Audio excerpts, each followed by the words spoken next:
السلام علیکم ورحمۃ اللہ وبرکاتہ۔ محترم سامعین، آج کا سوال ہے کہ عید الفطر کی سنتیں کیا ہیں اور عید کی نماز کا طریقہ کیا ہے اور خطبہ کس طرح دیا جائے گا۔ اس کا جواب یہ ہے کہ اسلام نے عید الفطر کے موقع پر شرعی حدود کے اندر رہتے ہوئے مل جل کر خوشیاں منانے کی اجازت دی ہے۔ عید الفطر کے دن روزہ رکھنا حرام ہے، جیسا کہ نبی علیہ الصلوۃ والسلام نے ارشاد فرمایا۔ عید کے دن غسل کرنا، مسواک کرنا، حسب استطاعت اچھے کپڑے پہننا، خوشبو لگانا، صبح ہونے کے بعد عید کی نماز سے پہلے کھجور یا کوئی میٹھی چیز کھانا، نیز عید کی نماز ادا کرنے سے پہلے صدقہ فطر ادا کرنا اور عید کی نماز کے لیے جاتے ہوئے تکبیر کہنا، اللہ اکبر اللہ اکبر، لا الہ الا اللہ واللہ اکبر، اللہ اکبر وللہ الحمد۔ یہ سب عید کی سنتوں میں سے ہیں، اس کا اہتمام کرنا چاہیے۔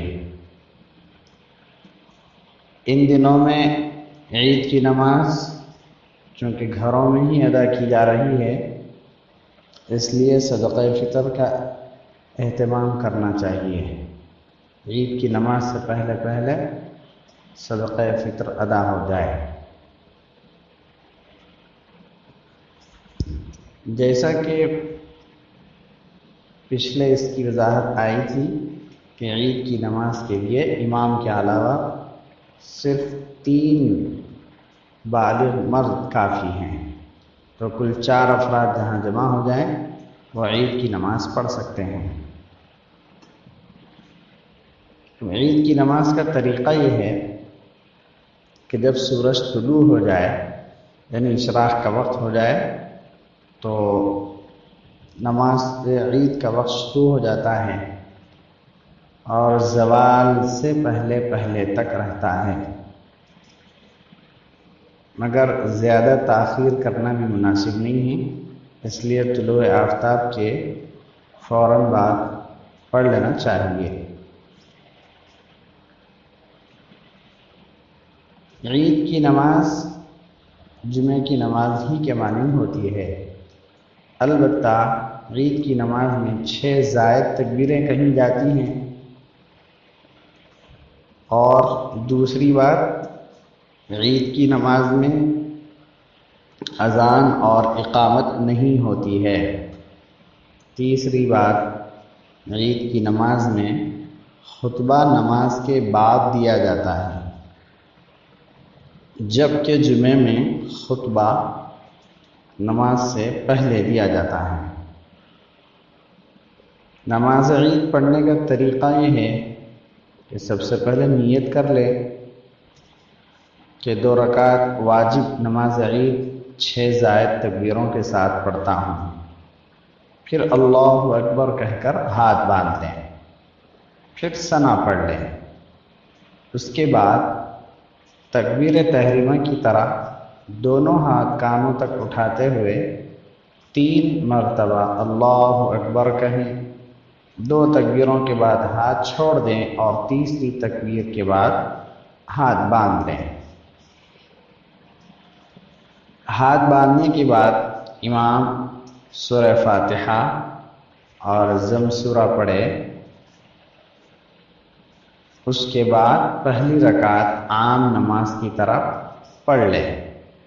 دوسری رکعت میں امام صاحب سب سے پہلے سورہ فاتحہ اور کوئی سورت پڑھیں، مقتدی خاموش رہ کر سنیں، اور دوسری رکعت میں ضم سورہ پڑھنے کے بعد دونوں ہاتھ کانوں تک اٹھا کر 3 مرتبہ تکبیر کہیں اور ہاتھ چھوڑ دیں، پھر بغیر ہاتھ اٹھائے 4تھی مرتبہ تکبیر کہتے ہوئے رکوع میں چلے جائیں اور باقی نماز عام نماز کی طرح مکمل کر لیں۔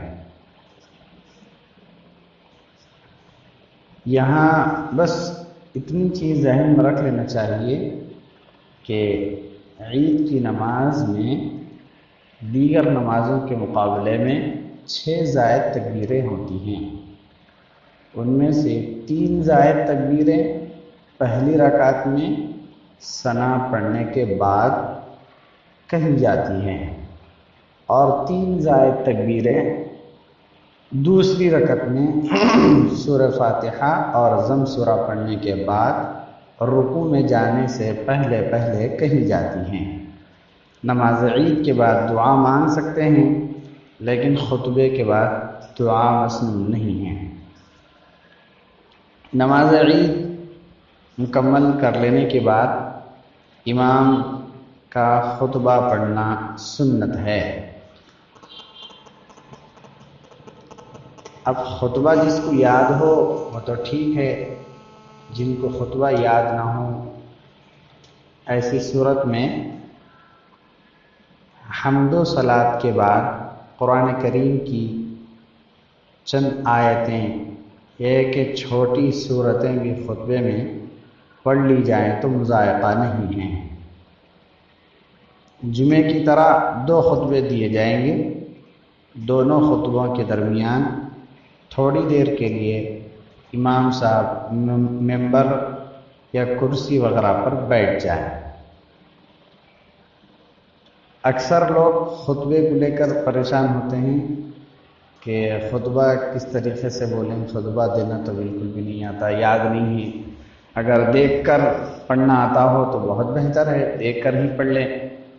اگر دیکھ کر پڑھنا نہیں آتا ہے اور کوئی خطبہ یاد بھی نہیں ہے تو ایسی صورت میں امام صاحب حمد و صلات کے بعد قرآن کریم کی کوئی چھوٹی سی آیتیں یا ایک چھوٹی سی صورت بھی پڑھ لے تو خطبے کی سنت ادا ہو جاتی ہے۔ نیز نماز عید سے فراغت کے بعد گلے ملنا یا مصافحہ کرنا یہ عید کی سنت نہیں ہے، بلکہ چونکہ ان دنوں میں احتیاطی تدابیر اختیار کرنے کو کہا جا رہا ہے، اس لیے احتیاطی تدابیر کو اختیار کر لیں۔ اللہ تعالی ہم تمام کو توفیق عمل نصیب فرمائیں اور شریعت کی صحیح فہم نصیب فرمائیں۔